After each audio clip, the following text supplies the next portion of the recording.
My name's Emma Percival, and I'm a survivor of the Cumbria shootings.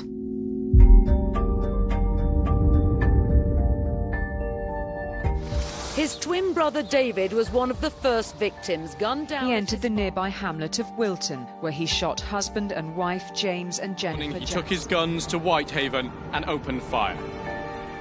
I had nightmares. Sometimes I still get them now. I could sit in my house. I thought he was standing at my gate. Those who knew him are at a loss as to why Derrick Bird, known as Birdie to his friends, became a killer. There was a house over the road from me. They had like a toilet window.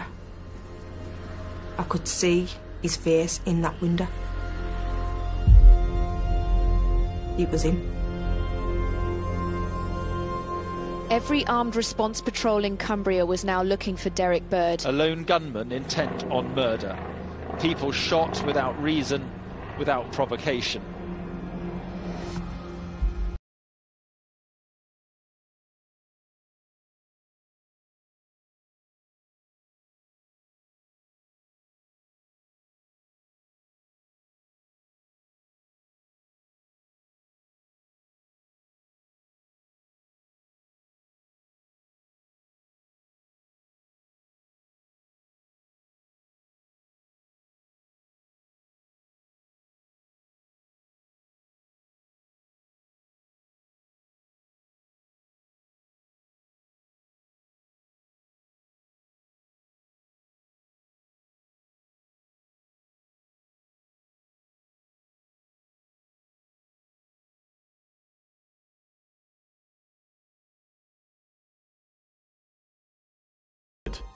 Pushed him into a position from which there was no return. He was under investigation by the Inland Revenue. He had become increasingly paranoid about his brother's work with his solicitor. He felt that he was being duped by them. And if you throw in his relationship with his fellow drivers and his increasing paranoia about how they were treating him and what they thought about him, you probably had a number of things that pushed him into a space that triggered this appalling atrocity.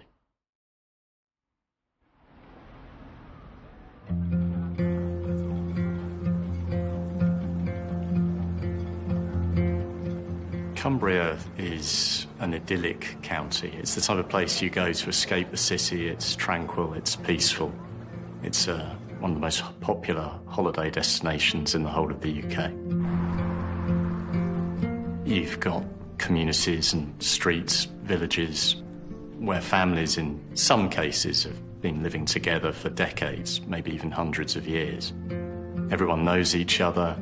Families know each other, people went to school together, they don't tend to move out of the local area. It's got a sense of community that perhaps you don't find in bigger cities like Manchester, London, Birmingham. It's a nice place to live. It's a really quiet town, really quiet. I don't think I would ever leave here. I don't think I'd ever move from Whitehaven because I know the place. I was born here. I had just got my first house on Greenbank and I was living with my first child. And I had only been in the house about 8 weeks and everything was fine. Enjoying it. I had my own little family. I had a job. I was a care assistant. Absolutely loved the job. Got up every morning, went to work, done my job. Everything was fine. And then on the 2nd of June, changed my world, changed my life.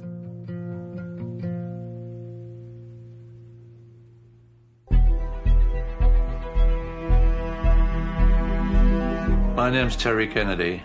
I was shot at point-blank range by my friend, Derrick Bird. I actually met Derrick when I was about 17 or 18.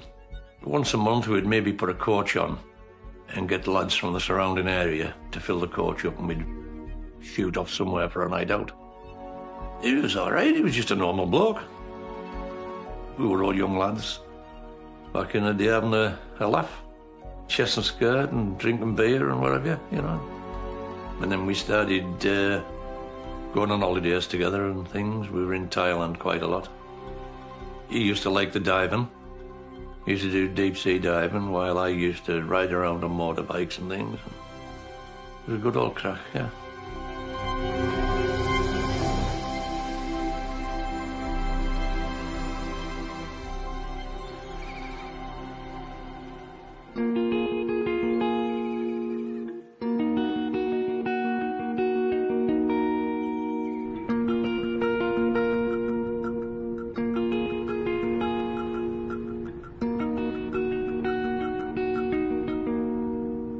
I was working as a taxi driver, and on the morning of the shootings, I'd been asked to go and pick a girl up called Emma on the top of Woodhouse for to be picked up at 10:20. They gave him the wrong address at first. They pulled up outside my mum's, then they said it was another number. So he went up to that number, and then come back down to my mum's. And of course, with being a taxi driver, I was 10 minutes late. And I still say today, if I'd been on time, I would never have met Derrick. But that's the luck of the draw. I left my mum's, and I said to my mum, I'll see you in about an hour. And she went, right, I'll see you in an hour. And I went, right, won't be long. And then that was it. And I was gone for hours.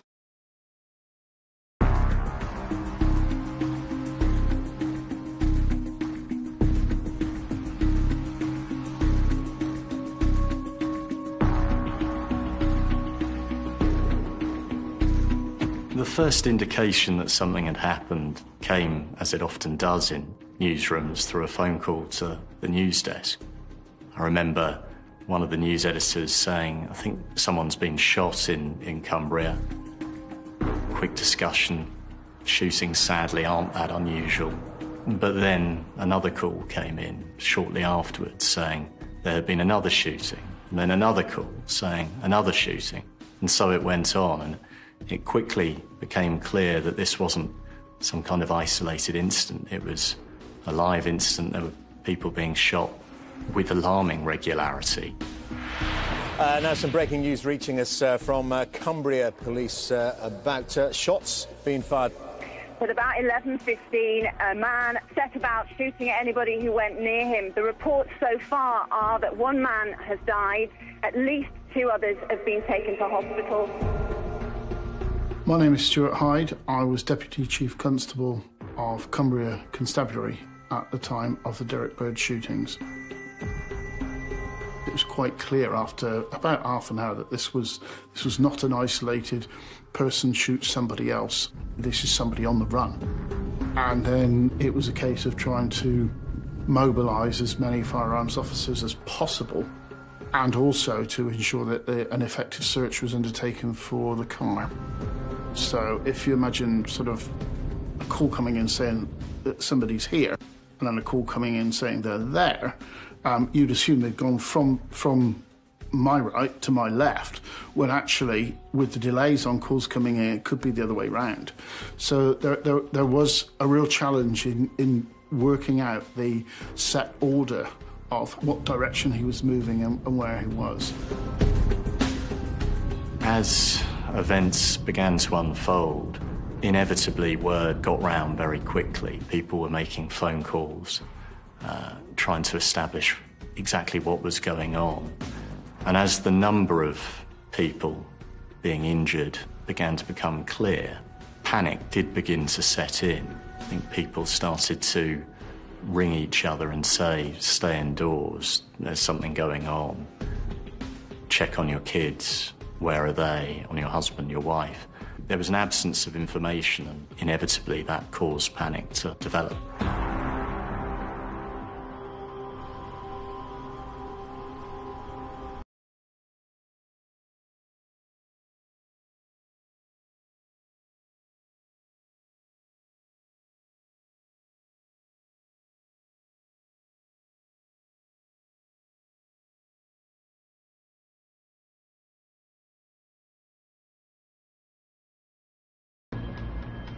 And then I seen Birdie coming towards me in his car with a police van behind him with all the lights going. And she says, "What's going on there?" I says, "Oh, he's probably been caught speeding or something." And at that, his arm come out the window to slow me down. So I stopped, window to window with him. And I looked down and he was just smiling at me. And I turned to Emma again and I says, "He's going to say something stupid here." And I turned round again, and that was when I seen the gun pointed straight at me.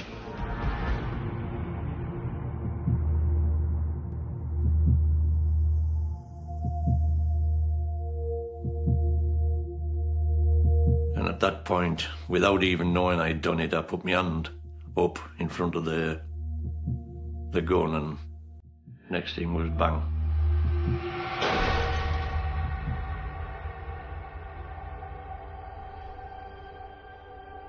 He never moved, he never made a sound or anything. So I thought he was dead. My foot must have slipped off the clutch because the car jumped forward a couple of metres. That stopped him getting a second shot away. I think when my car shot forward after the first blast, I think if it hadn't, I think it would have been the end of me and Emma.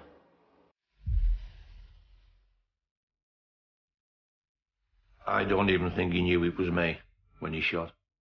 I still say that to this day. You know, it's some sort of a bloodlust by then, I think. I was number 5 or 6 on the list of people.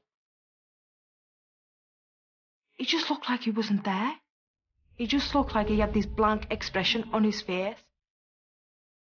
There was something funny in his eyes.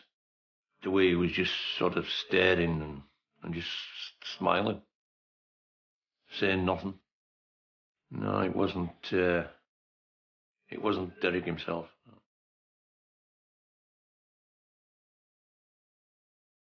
When the gun went off, it sounded like a car backfiring. Because I went like that. As soon as I could hear the window smash, I quickly just turned my head away. And then, as soon as after I turned my head away, I took my seatbelt off and just opened the door and just ran. Just ran for my life, basically. And just as I ran, I just had a quick look behind me. And Derrick Bird was turning. Well, trying to reverse the car to turn round to come for another shot.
around my wrist as a tourniquet to stop the blood flowing. And at that point, we seen Derrick Bird trying to turn round to come back. But the police transit van sped down the road at him and turned him back the other way. And then that was, of course, the last we saw of him.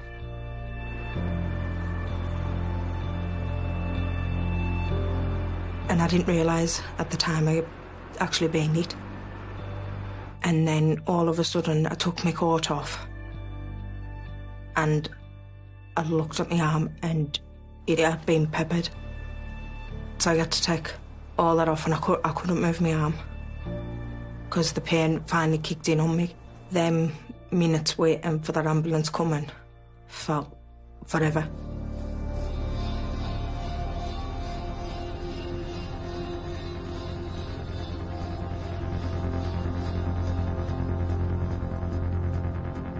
At first, the reports of bodies were coming in and they seemed at first to be restricted to residential addresses. Soon after, it became clear that the gunman had arrived at a taxi rank in Whitehaven and opened fire.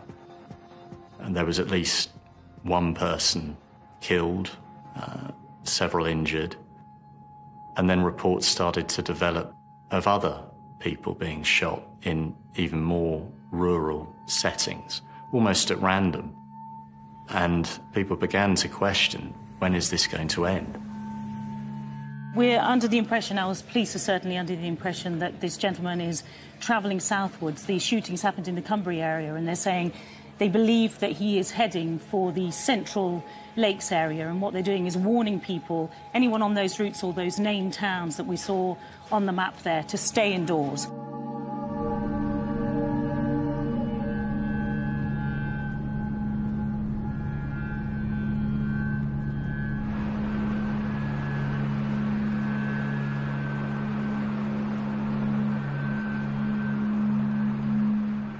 They, like us, were reacting to events, trying to work out exactly what was unfolding.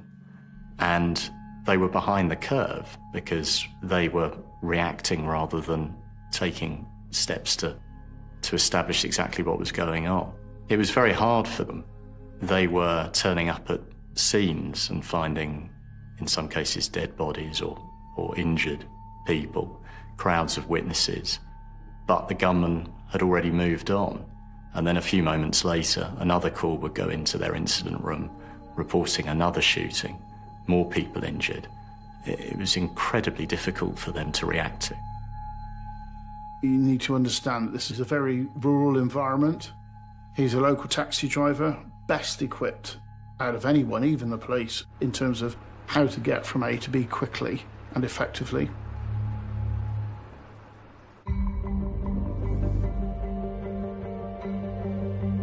We, as the police, did not know what his motivation was. You know, it wasn't terrorism. It wasn't because of a grudge. It was difficult to be able to say this is where he's likely to be heading because that would fit in with what he's done so far. He had clearly planned what he was going to do carefully. He had selected his victims carefully, certainly at the beginning. And his job as a taxi driver in the local area meant he knew the roads and the cut-throughs and the ways out of towns and into the countryside far better than probably the average police officer did. He had a distinct advantage and he took it.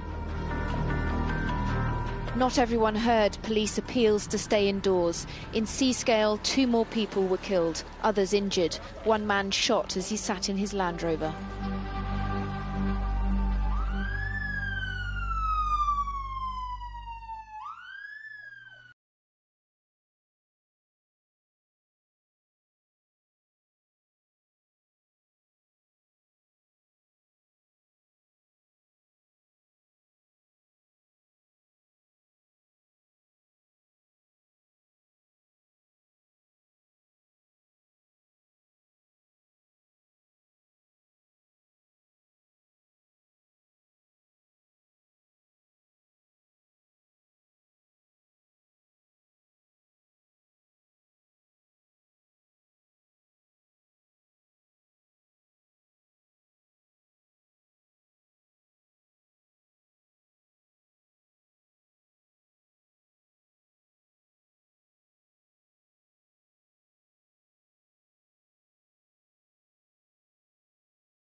Bird's last moments came when he had been driving for some time and he collided with a number of vehicles on a narrow road, causing damage to his tyres, and ultimately he pulled off the road into a wooded area and got out, and is said to have spoken to a couple of families urging them to leave him alone before retreating over a bridge and taking his own life with his shotgun shortly afterwards.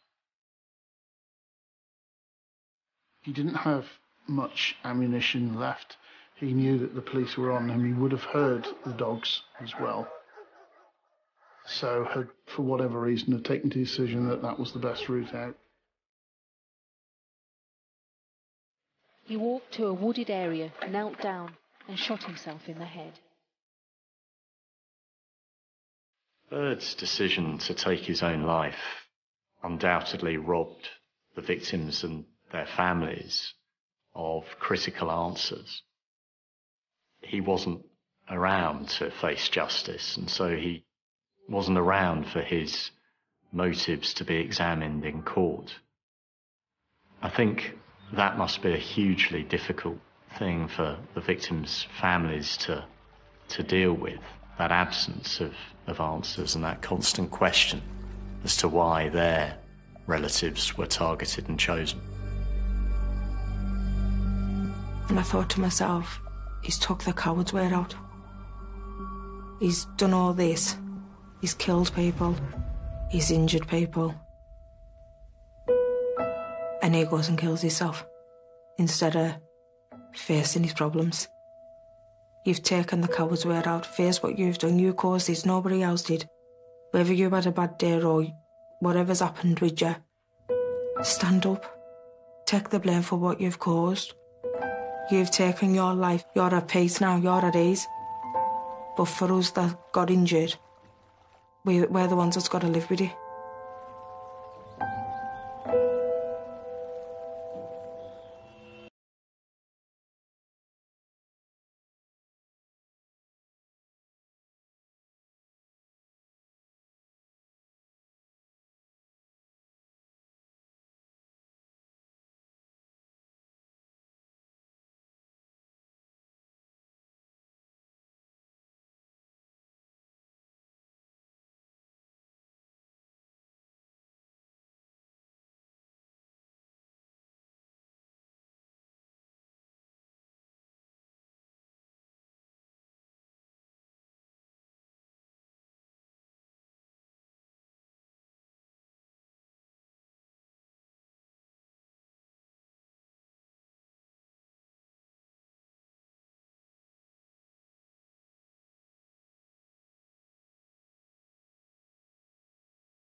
Derrick Bird was a quiet man. I got in the taxi with him a few times. Asked us where we were going, but wasn't the type of taxi driver that would have a normal conversation with you or ask you how your day was, or you asked him. If you asked him, he would be quiet. He wouldn't say nothing to you. He seemed like he kept himself to himself.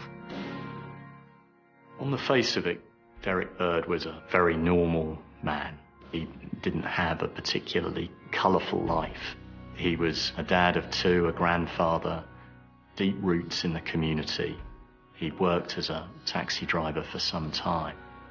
But as we began to scratch beneath the surface, it became clear that there were a number of things in his life that were beginning to unravel.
Derrick Bird was a marksman, very used to firearms, had weapons he was very familiar with, and had practiced with and could shoot properly and very straight. So he was essentially a marksman. That's a huge advantage, particularly against people that are unarmed or being shot at close range. Sadly, the people that were killed or shot wouldn't have known that at the time. Derrick had everything he needed to own guns. He had all the licenses and everything else, so he wouldn't really have been on any radar of the police or anybody else. He wasn't what you would call a bad-tempered sort of a man either. In all intents and purposes, he was, a normal Cumbrian who used weapons for vermin and things like that. There was no reason to think of him as somebody that was about to do this. And that's the sad thing, because I think we would have loved to have been able to understand exactly what happened.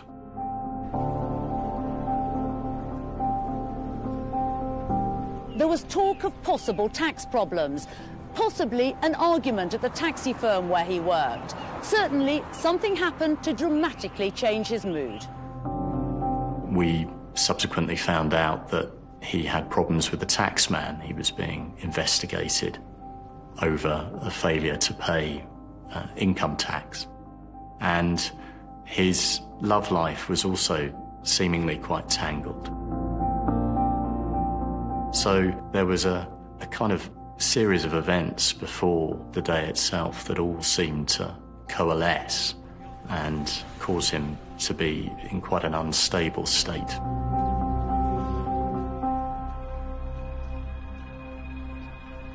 There was a story went round afterwards that Derrick had lost out on some money left by his family, and he blamed his brother and the solicitor, which is why, of course, they were the first two on his list. But same again, who knows the truth of anything that no one can answer anymore. When he killed his brother, I think that was planned. And the second killing, possibly, but I'm not so sure about everything after that, particularly at the taxi rank. I guess, and this is pure speculation, you've killed someone, therefore that pressure not to do something is gone.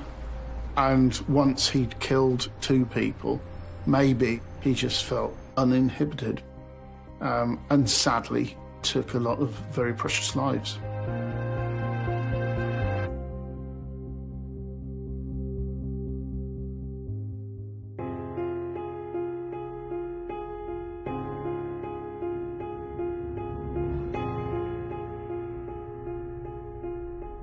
I was in that much pain in my arm.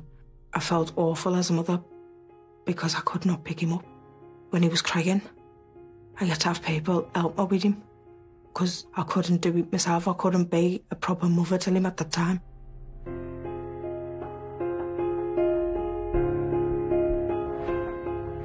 The doctors had told me there'd be no movement whatsoever in my hand or my wrist or my fingers. The problem was they couldn't join up the nerves. They'd been shattered that much, there was too big of a gap between them, so off he'd come. Some of the shot had gone through and took 5 teeth out of the top and 6 teeth out of the bottom of my mouth. And even today I still get bits of shot coming out of my skin on my face. Sometimes when I'm having a shave I'll feel it, you know, pulling on something. 12 years, it's still there.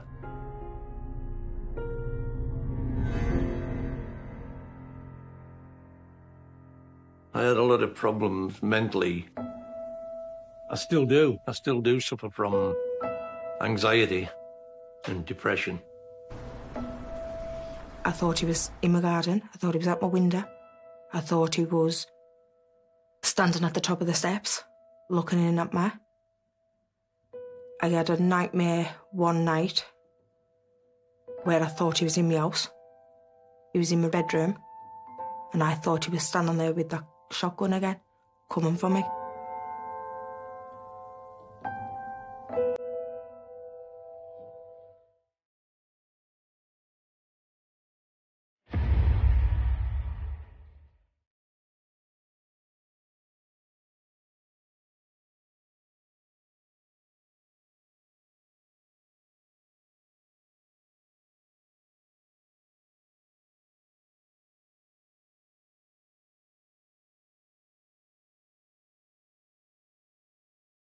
Every day, there is more for this community to take in. More reasons to wish things had been different. The Derrick Bird case had a huge impact on the local community. They hadn't seen anything of this kind in their lifetimes. It was an act of barbarity carried out by one of their own, a cabbie, someone at the heart of their community. And I think the shock written all over locals' faces as we as reporters talk to them was something that will always stay with those who covered the shootings. It was quite an incredible and unusual event, to say the least. But that's what policing does for you.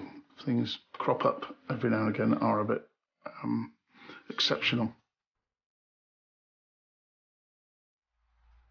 The community in West Cumbria at that time pulled together stronger than it had ever been. It's always been a good, strong community, but after that day, it pulled together.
I think there were a number of factors that meant that Bird was under extreme stress and pressure, and that probably tipped him over the edge to do what he did that day.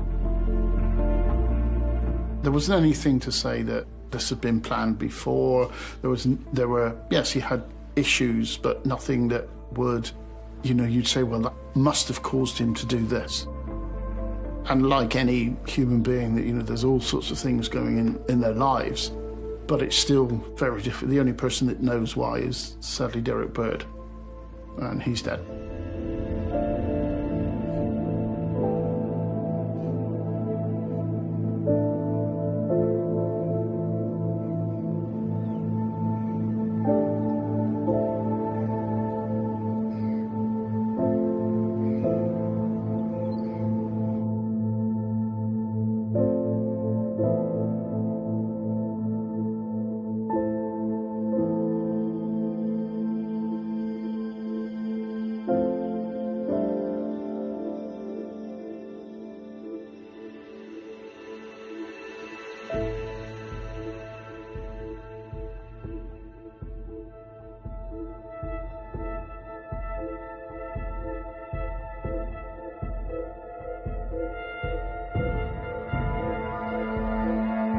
My thoughts still remain with the family, the friends, relatives of those that died and those that were injured, and particularly those that survived the shootings and have got either life-changing moments or they, have had to rebuild their lives. I hope they have. I hope they can rebuild their lives, and I hope they can move on and enjoy the rest of their lives as full as possible.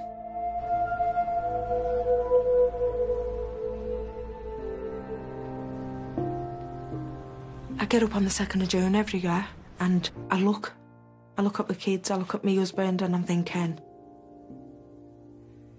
I'm here. And I'm proud to be here. I go down Coach Road every day now. Every day, it doesn't bother me.